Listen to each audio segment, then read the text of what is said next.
Hello. Man proposes, God disposes. நாம் ஒன்று நினைத்தால் தெய்வம் ஒன்று நினைக்கும். நல்லா யோசிச்சு பாருங்கள். கொளத்தூரில் சிஎம் தோத்துட்டார். மக்கள் 3 வாட்டியும் அவருக்கு தான் போடுறாங்களாம்.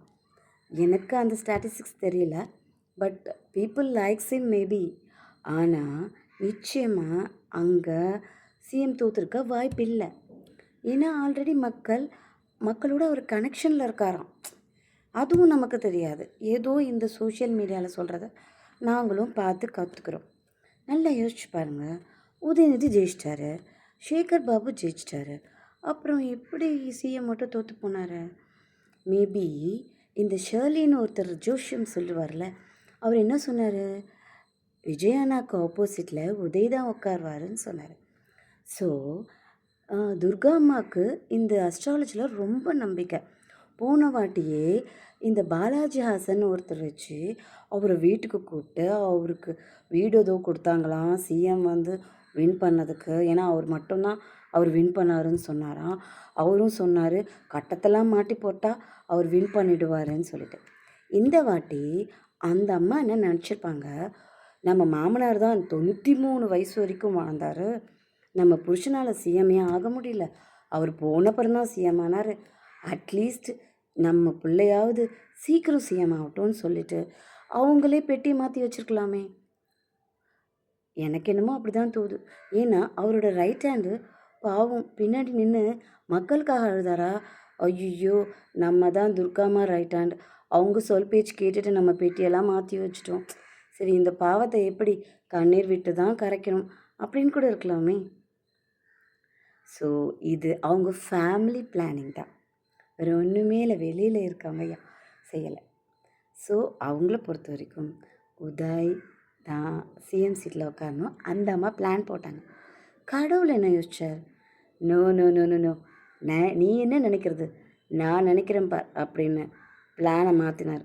இவ்வளோ நாள் தளபதி தளபதின்னு ஒருத்தர் சொன்னீங்க, ரியல் தளபதி தான் நான் வைப்பேன் அப்படின்னு அந்த முருகன் டிசைட் பண்ணி வந்து ஒரு ஆளை வந்து உட்கார வச்சுருக்கார் பாருங்க, அது வேறு லெவல்.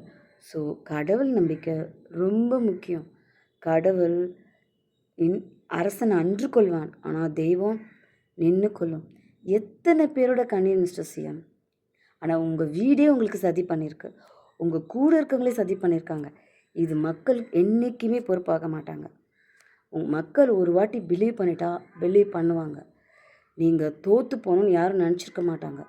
உங்கள் ஆளுங்களே சேர்ந்து தான் உங்களை தோக்கடிச்சிருக்காங்க. இந்த உண்மை கூட உங்களுக்கு தெரியல.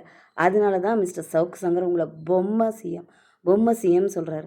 நம்ம கூட யார் இருக்கா, என்ன பண்ணுறாங்க? இன்னும் ஒன்று சொல்லவா, நீங்கள் நல்லா யோசிச்சு பாருங்கள். போலீஸ் டிபார்ட்மெண்ட் யார்கிட்ட இருந்தது? லா அண்ட் ஆர்டர் யார்கிட்ட இருந்தது? நீங்கள் நினச்சிருந்தா குற்றம் எதுவுமே நடக்க முடியாமல் பண்ணியிருக்கலாம். ஆனால் அதுக்கு நீங்கள் குரலாவது கொடுத்துருக்கலாம். ஏதாவது ஒரு பொண்ணை சீரழிச்சும் போதாவது நீங்கள் அழுதிங்களா? உங்களுக்கு கண்ணீர் வந்திருக்குமா? உங்களுக்கும் பொண்ணு இருக்குல்ல, உங்களுக்கும் பேத்திங்க இருக்காங்கல்ல, அவங்க கண்ணீர் விடும் போதெல்லாம்.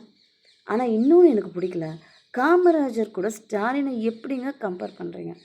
அவர் தனக்குன்னு ஒரு ஃபேமிலி கிடையாது, நல்லா சாப்பிட்டது கூட கிடையாது, யார் விருந்து கூட்டாலும் போகாத மனுஷனை போய் இந்த மாதிரி ஒரு ஆள்கிட்ட கம்பேர் பண்ணுறீங்க. அது இன்னும் மோசம்.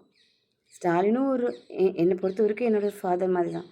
நான் அவரை தப்பாக பேசலை, ஆனால் பேசுகிறதுக்கு முன்னாடி திங்க் அண்ட் ஸ்பீக்.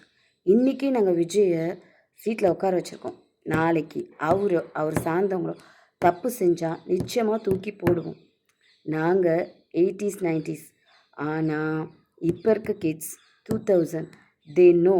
நாங்கள் எங்கள் அம்மா அப்பாவுக்கு பயந்தோம், ஆனால் இப்போ இருக்க கிட்ஸ் யாருமே அம்மா அப்பாவுக்கு பயப்படுறதில்ல. தே நோ அவங்க லைஃப்பை எப்படி டிசைன் பண்ணி கொண்டு போகணுன்றது அவங்களுக்கு நல்லா தெரியுது. ஸோ நாங்கள் பயந்த மாதிரி அவங்க பயப்பட மாட்டாங்க, எதுக்கும் துணிஞ்சவங்க. ஸோ அவங்களுக்கு இந்த தற்கூரின்ற சொல்கிறதெல்லாம் absolutely nonsense. I support always 2000 kids. 80s 90s எங்களை மாதிரி மக்குங்க வேண்டாம். நாங்கள் மக்குங்க இல்லை, அறிவாளிகள். ஆனால் அடங்கி போயிட்டோம். ஆனால் இவங்க அடங்கவே மாட்டாங்க. இன்னொன்று, டிசிப்ளின் இஸ் மஸ்ட். இந்த ரோட்டில் நின்று கொடி பிடிச்சிட்டு இதெல்லாம் விட்டுட்டு வேலையை படிங்க, வேலைக்கு போங்க, உங்கள் லைஃப்பை பாருங்கள். நாட்டை ஒருத்தர்கிட்ட கொடுத்துட்டோம். அவர் பார்த்துக்கார். Good bye.